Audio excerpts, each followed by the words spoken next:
It is Country Viewpoint here on Flow FM. And for our listeners in New South Wales and the western parts there, from Wentworth, even down in Victoria, in Mildura, I'm sure you'll be interested with this.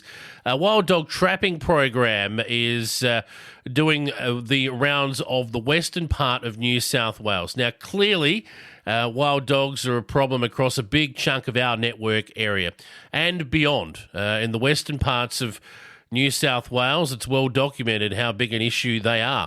A man who knows this better than I, and so we've got him on the line, is the Western Local Land Services Regional Pest Animal Coordinator, Phil Baird. Gee whiz, Phil, that's a mouthful. How are you, mate? Yeah, I'm good, thanks, Jason. It's easy enough when you just put it on your email trail. You don't have to say it too much. All right, mate. Well, let's shorten the rhetoric there. What is it that you actually do? So across western New South Wales, so basically the western 42% of the state, so I work with Local Land Services in that big long role name that you just spelled out to us. We've got 13 pest animal or priority pest animal species that I effectively help coordinate activities, to manage across that 42% of the western New South Wales. So we're going to talk about wild dogs specifically today, but you mentioned other species of wild animals and wild pest animals that create some issues across your area. What are those? Yeah, so I guess the big ones are rabbits, pigs, obviously the dogs, other animals. We've got what we call our large feral herbivores. We've got a small couple of pockets of camels. We've got some feral donkeys. We have deer coming in on our sort of eastern area of our region. So there's there's the service species as well as the chital and the fallow. Expanding in range, which is a real worry. We've got the wild horse, so that kind of finishes off our large feral herbivore group, and then really the only ones after that are sort of our cat, feral cat, the fox, and the European carp. So that sort of hopefully that rounds off 13 of our priority pest animals. Anyone who's gone fishing inland knows the frustration of having a carp on board when you really want something else, but we'll leave them alone to one side. We'll leave the herbivores alone to one side, and we'll talk about those that like meat, because as far as our pastoralists go, these are the feral pest animals that create the most heartache for them, and the damage these guys can do, these critters can do inside a flock is, well, it's horrendous. So I've got no doubt you've seen it firsthand, Phil. Well, only little bits and pieces compared to what other landholders have seen, but certainly, there's the economic impact, which, in the last couple of years with increased livestock prices, we're talking 3, 4 and more hundreds of dollars per head of, sheep and goats sort of thing. So there's a big economic loss, but certainly the, mental toll on landholders who are, just coming out of a drought, and, you step outside to go and check your flock and you see animals that are mauled and, not always dead. And that's probably the real heartbreaking part, is then you've got to go and put them down or have them treated if they're extremely valuable. So there's and I suppose you can extend that further to, you look in areas of Queensland where wild dogs have been a big issue for a long time, and on a community basis, landholders had to go out of small stock, so sheep or goats, and into cattle, because they're less susceptible, not completely immune from the effect of dogs, but less susceptible. But there's, generally speaking, more money in small livestock units, sheep or goats, and that therefore feeds back into the community. So with that shift from small stock into large stock, you see a sort of a reduction in money coming back into the community, and therefore just a reduction in, community size overall. So, far-reaching impacts that dogs can have. Love this program that you've rolled out in February this year, and it's available to landholders now. If you want, you can get a professional wild dog controller on property for a day. I believe it's for free. Now, this is being rolled out through your organisation, Local Land Services, as we know, a branch of government, but or a government department. Are they funding this? Is that how it's working? Yeah, absolutely. So that Trapper for a Day program started this February. It's a component of our bigger professional wild dog controller program, which kicked off in January 2020, and so that obviously we've got some funding there to run that professional wild dog controller program on a subsidised basis. So if you're part of a pest management group, you get a 50% subsidy on the cost of a trapper. You can still access it if you're not a member of a pest group, but you're paying a higher rate.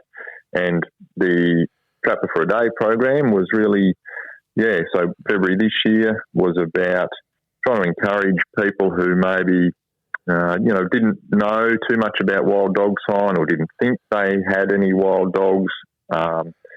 Or even what we found is a couple of people who do a bit of their own trapping and they just wanted a second opinion. Maybe going through a quiet patch and they thought, I'll get one of these trappers out for a day. It's not going to cost me anything because the program and the Local Land Services funding is picking up the tab for that day. I'll get one of these guys out to come and have a look around.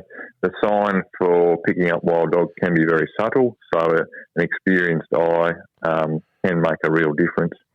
So it's sort of a mixed bag. We just wanted to engage some new people in wild dog control and, share the love, I guess. Has there been a good uptake from landowners around the western part of New South Wales on that? How many of you had take you up, and is there scope for more to take you up on that offer? Yeah, absolutely. There's still plenty of scope there. They probably haven't had quite as much uptake as what we would like, but certainly getting a bit of diversity in the types of landholders that we are getting taking it up. I guess it's overlapped too with a little bit of our Western Tracks program, and obviously now, which is a wild dog collaring program. But during these winter months, things get a bit quieter too. So we're probably expecting a bit of a lull around now. Yeah, fair enough. In terms of the program and wild dogs in general, how many have you taken data on how many dogs have been trapped as part of the program as a whole?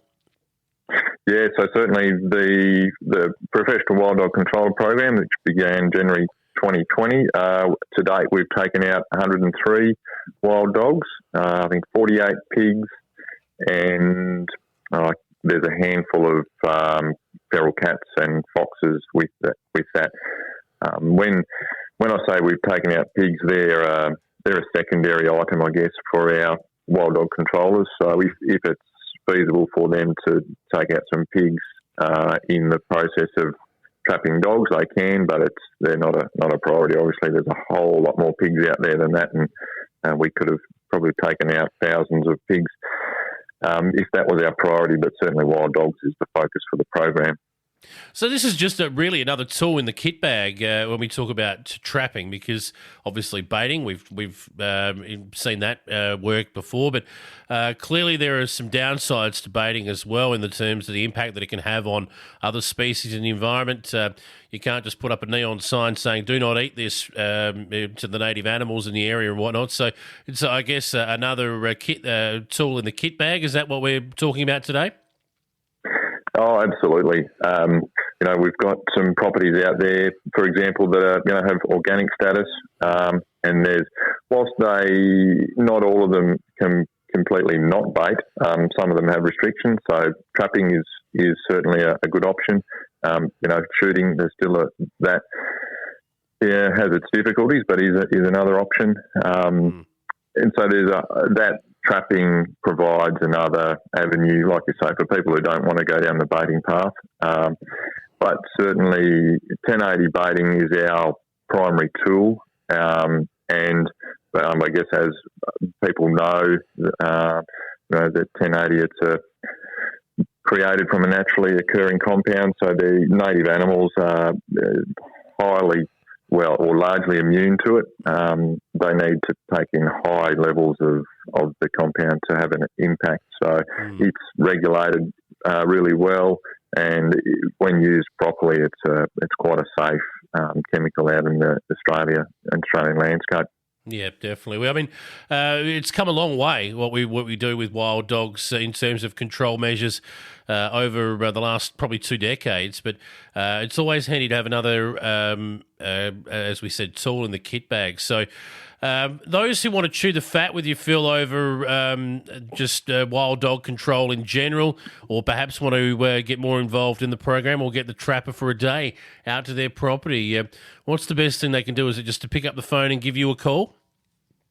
Oh, absolutely. They can give me a call on my mobile's 0417776218 or an email at phil.baird@lls.nsw.gov.au. And I can. We do have a dedicated administration officer for the professional wild dog controller program, so I can work out the best sort of way to go and put you on to her, and we'll hook you up with the tools you need. It's worth noting for our listeners in South Australia as well, and you can correct me, Phil, here if I'm wrong on this as I wrap up today, but this program has been based on modelling in other states, including SA. So there are similar style programs to this in various different states. Wherever you're listening today across our Flow network, do some investigation yourself on that. But specific to our New South Wales listeners today, get in touch with Phil if you want some more information on the wild dog trapping program. Is that about right?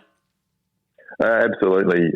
When we developed our program, like you say, South Australia's got a similar program, Western Australia one, and a couple of the other local land services regions in New South Wales, and that we certainly had a good look at those before putting ours together or in the process of putting ours together, and that was invaluable.